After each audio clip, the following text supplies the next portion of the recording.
Hello everyone and welcome back to another video. Today I'll be breaking down my Uplifting Trance remix of Severman's For a Lifetime. I made this originally for the remix contest, but unfortunately it didn't make the cut. But I thought it would still be a good idea for me to show you how I made it, the sounds I've used in this trance production, and maybe you would pick up a few tips and tricks along the way as well.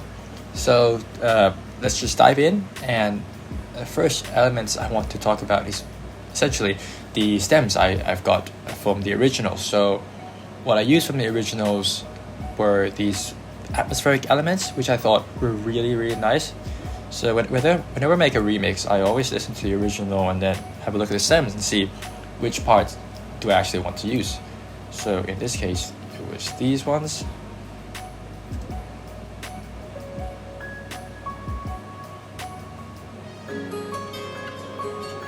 So really nice guitar pads and piano sounds. And then obviously I also have the vocals from the original. Used to putting up my guard. I never thought I'd ever let you in. Really nice recording. It's already a processed signal, so I didn't really have to do much. But in this case, just a little bit of EQ to make it fit better with my mix, and also a bit of gain for control. Other than that, I just have a little bit of extra reverb on there, a bit of echo as well, again just for it to fit a bit better with this production. And then another sidechain where I think, yes, it was automated as well, so in different sections of the track, depending on maybe if there's a kick playing, then I would duck that section more than others. And actually, on a side note, I've just released a Vital preset pack. It's a free synth plugin that you can use, get my pack, and then try out some of the sounds that I've made, that I've used in my productions. But also I've got 2 templates out now. It's a progressive house template, but also an uplifting trance template. So if you like this sound and would like to make something like this yourself, you can grab that and have a play around with the project. Curious to see what you can come up with. Okay, so back to this project. We've talked about the vocals so far, and after that I had to start with the main melody. I always typically will start with finding a main melody. So in this one, I've used my own Uplifting Trance sum that I've saved from my previous productions, and the melody sounds something like this.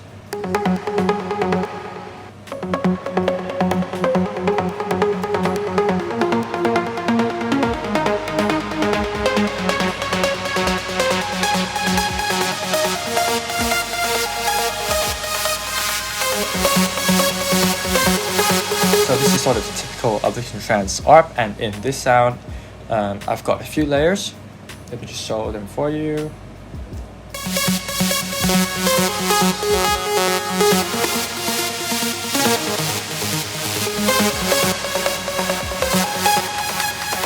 So I've got a mixture of some of the more plucky sounds, some of them are more ravey, some are like wider sounds.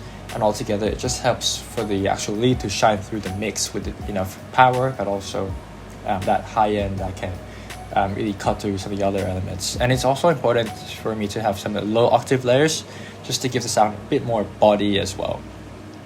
So after I have the melody, I started to create more melodic elements to go along with it. So it's sort of like the trance riffs that I've got other motifs from the track. This is like a intro ARP pattern,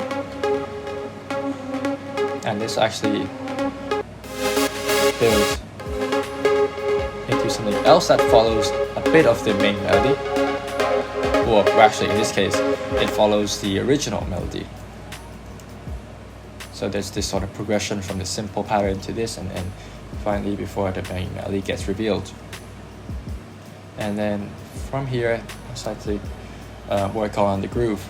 So let's just solo the kick drum.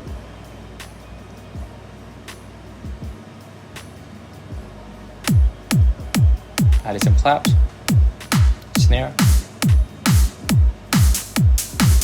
hi-hats. This one a bit faster to give the track a bit more pace, and then additional loops.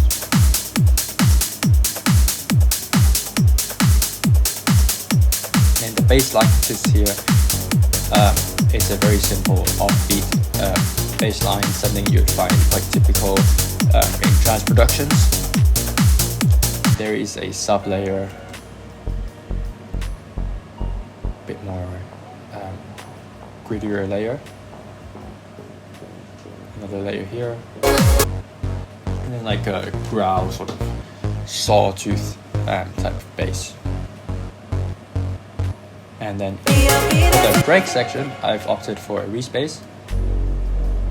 So this helps to fill out the low and without too much movement going on that disrupts from the sort of other elements. And from there we have other melodic elements to help with the ambience. So as a piano, I like to use where it simply plays just one note, a lot of reverb on it. So I typically like to use this Valhalla's Chromassive. It's a free plugin, so you guys can all grab them. And then a bit more piano just to tease the main melody. Actually, this is inspired by the original melody as well.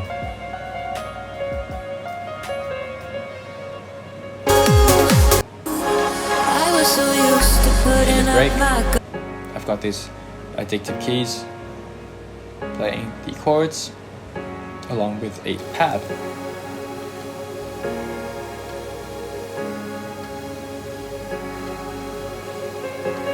Again, bring that piano melody. And then from there, it's a bunch more sort of pad layering. This is more prominent in the beat section.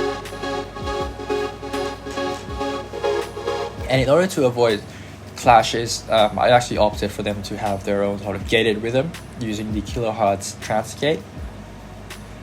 This also helps to give it a bit of groove, but also just create a bit of mix space in the mix rather than just completely sustain all the way through. And then in the trance riffs, they're actually automated. So the cutoff is closed, and it opens up as the song progresses.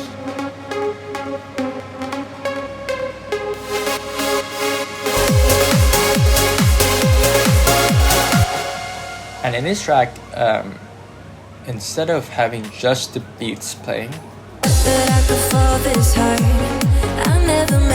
I've actually added like an 8-bar section here, where the vocals actually goes out, and then the lead sounds are actually playing the riff, so it gives a bit of that contrast in the arrangement before the vocal comes back in.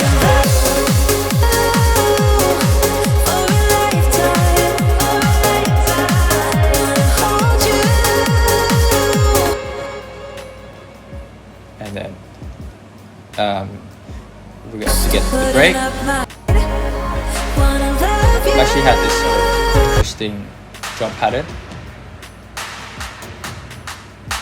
a bit of orchestral sounds, but also just claps slowly.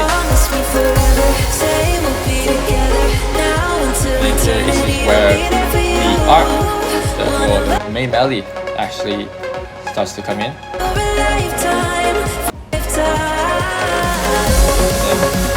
More drum fills, risers, like this.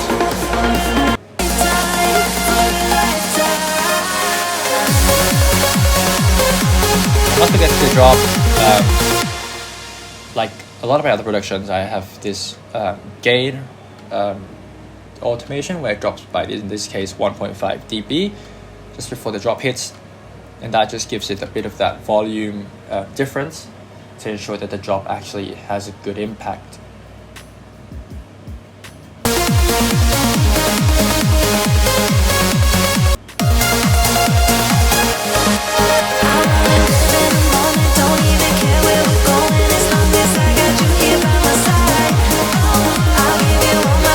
And in this case, in this track, I've actually have a high shelf EQ on the leads,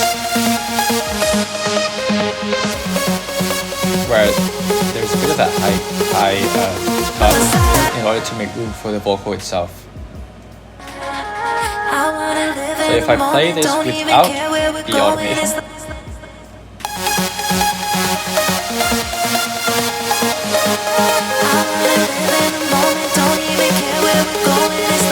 and then with, you can clearly hear that it gives a lot more room for the vocals to shine through. And if you have two things playing at the same time with full sort of power, yeah, it clashes. And in this case, I felt that this was necessary. And so sometimes when you're trying to mix genres such as trance or uplifting trance, when there's a lot of stuff going on, you have to really be purposeful in what you do, and just really decide on what's the one or two key elements that you want the audience to really be hearing in certain sections of the song. And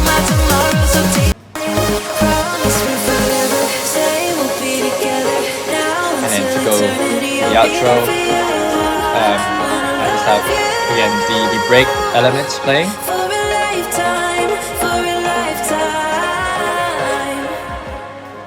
So that's a rough overview of the track so far. This one, there wasn't actually too much going on. Like if you have a good melody, I think it really helps with the production. So I think really, because I spent a lot of time trying to find the right melody that works well with this vocal, and it has sort of a hint of the original as well. So the original is a progressive house track, and this one is an uplifting trance track. So I still wanted to have some of the elements of the original. It helps if it follows the same progression. This doesn't always have to be, but that just helps to maybe give it a bit of the same emotion. And then in terms of the effects, the sound effects, I've got a lot of impacts, white noise risers. In this production, I've gone with this sort of hi-hat, crash, sorry. Give it that classic feel. And then, as part of the build-up drums, I've actually had this kick layer, heavily EQ'd, but just to give a bit of more layering to the drums in the build-up.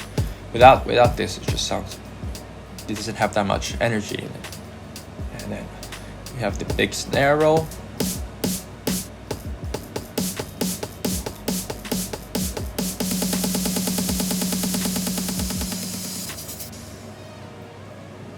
Cool.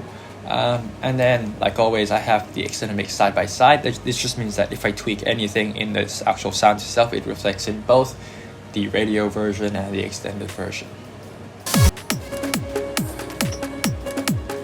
In the extended versions, I have pretty much the same elements, just sort of slowly teasing in, interchanging one in, one out.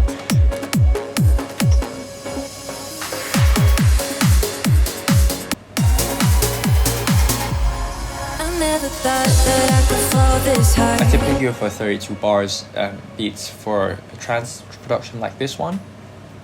And another cool thing that I've added are these glitch effects.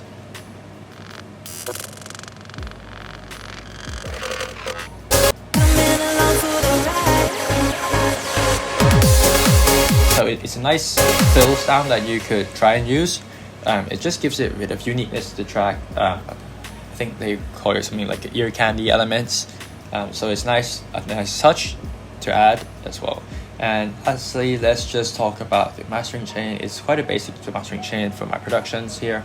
A simple one where I've got a gain for that gain automation before the drop, and EQ. In this case, I've also have a match EQ. And this is a way for you to compare your mix to a mix of a song that you like, a reference tracks, and then this will try to give you an EQ shape that resembles that. And in this case, it was quite a lot of minor curves, and this helps to bring your track, the sound and everything, quite close to the reference track quite quickly. And then a bit more EQ where I felt there's too much high-end presence, and then finally an ozone 9 for the limiting. I didn't do any additional EQ here, just for limiting to get the track up to loudness. And once again, if you're interested in this type of sound in the productions or in the samples presets I've used, just check the link in the description, and then you can grab some of those resources for yourself and see what you can make out of those. Thank you for watching again, and I hope to see you in the next video.